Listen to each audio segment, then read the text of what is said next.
The best way to describe Bogus Skill, or also known as the Nut Master in other parts of the internet, is it's enjoyable fast food. It's not great, probably not good for you, but it's enjoyable and you come back to it maybe once a week. And, there's definitely some aspects about this show that I enjoy that are unintentional, but they're kind of like happy little accidents. Like my boy Bob Ross says, there's no such thing as mistakes, only happy little accidents. And that is, oh my god, I've been enjoying it ever since I realized it last week, but I really need to highlight this fact. So, our boy has a sword, right? As a lot of these MCs do. But his sword isn't designed like your typical. Look at Lena as an example. Normal looking longsword, for the most part, rectangle with a little pointy top. Our boy doesn't really have that. He has like an oddly wide blade that kind of goes more triangular. And you wouldn't think this would cause a lot of crazy things, but it causes for the funniest visual inconsistencies that I've seen in some time. Because with anime not being done by a singular person, right? There's a lot of different people who work on a lot of different shops, and from one scene to the next, you will see this super widthy sword, and then it'll be like super small, and then it just bounces around depth and width so much. Sometimes it's not super noticeable, but then other points you're like, the hell, does he have like a rapier? Like what is he using? It leaves me laughing every time. And very few people probably notice it, but I have seen some people laugh along with me, especially with last week's episode. It's so funny, man. And I think this is because the show's silly to begin with. Now, granted, episode 3 wasn't like a super ridiculous episode. It was, for the most part, the undead, and, they took themselves a little more serious. It wasn't, I'm gonna beat someone's face in with a broom like episode 2. But at the same time, the show naturally, I don't think, takes itself ridiculously serious. So when I am laughing at stuff that probably isn't meant to be laughed at, it doesn't necessarily hinder the show. But I will give credit where credit's due. These types of kind of generic fluff shows of the season, they usually go super generic, and I'll give credit where it's due. Lena actually commits to killing off 2 of these adventures that they were looking for, and I truly thought they were building into them being freed because she cut the threads, but no, they actually died. So you can't say that a lot. I mean, I'm not trying to argue this is a 5-star dining. It's literally a 2 out of 10 fast food place, but, for a Tuesday watch, I'm still having a good time, and really, that's all that matters. Of course, if you want to support my work and see my full thoughts on these episodes, I do have a Patreon. We got those full live reactions available exclusively. So, if this show aired probably on any other day of the week, I wouldn't talk about it. I'll be 100%.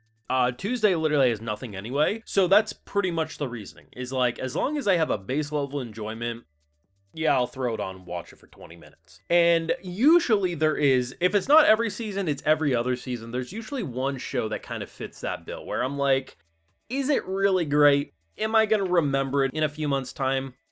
No, but I don't think it's abysmal. And I think if you're the type of person who is limited on time, should you be watching Bogus Skill? No, there's shows like Orb, Movements of the Earth, or, stuff like, of course, Solo Leveling, and, some bigger, better shows. But if you do have the time and you want something fun, yeah, why not throw this on? At the same time, you could use Tuesday as a spot to catch up on other stuff that you didn't have time on the weekend. I get that. For me, it just kind of works. I gotta be honest. I'm not here to try to say I'm the biggest fan or supportive. This is the most mid-tier show I'm watching, and in a lot of ways, often is so bad it's good. But I have fun. That's really all that matters. And to be honest, while I think episode 2 was more enjoyable than episode 1 or 3, I think episode 3 had the best set design. Because I was really under the assumption this was a show that was gonna be very bright. And I'm not a huge fan of the art style. I'm not a huge fan of the production to begin with, outside of the glorious sword that changes every other frame. But it's a very bright show nonetheless. And for the most part, this was set in a more haunted-like environment. I mean, I thought they were just going to fight either giant suits of armor or spiders. That was my gut impression. There was a giant suit of armor at one point, so I guess I wasn't completely mistaken. But no, Night of the Living Dead here, and we get introduced to a character who's a bit of an insane bitch, but love her character design, and she's basically like a puppeteer necromancer summoning all the undead.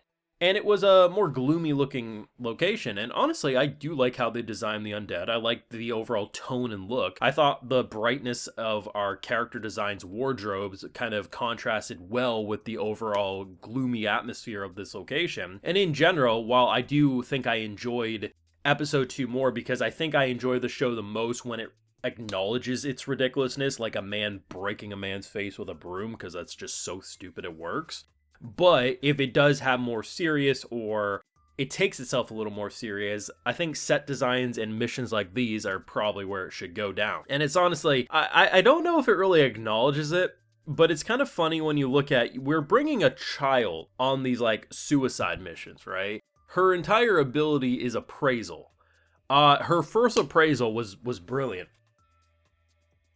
They're undead. Thanks, child. We couldn't have realized the flesh peeling from people's faces were undead without you.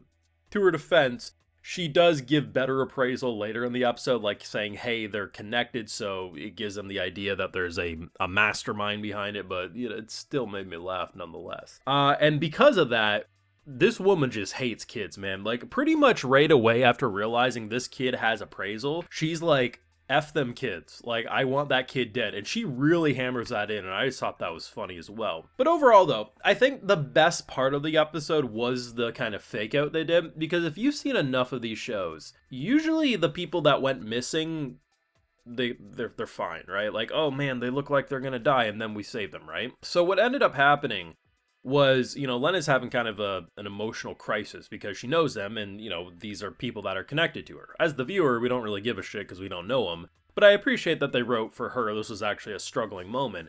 And then she cuts the strand, and I don't know what it was, but it was very much giving me the vibe that they were just gonna wake up like, oh my god, you saved us too soon. No, like, they commit to killing, and I think that's important because as generic as a lot of the show's aspects are, I appreciate that there is at least a threat of death, which, to be honest, I wasn't expecting to see by the 3rd episode. But yeah, overall, like, not an amazing episode. I'm not even sure if I'd really call it good.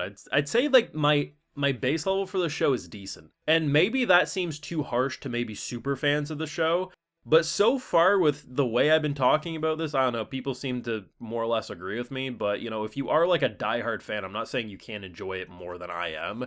I'm just saying for me, it's like a super mid-tier show that I enjoy. And probably some of the stuff I enjoy is stuff that you ignore or don't want to overly criticize. But for me, I love how wonky his sword is. And at one point, there's a character's face where the eyes were going in every which direction, and that shit just makes me laugh and it makes me have fun. So yeah, see you for episode 4.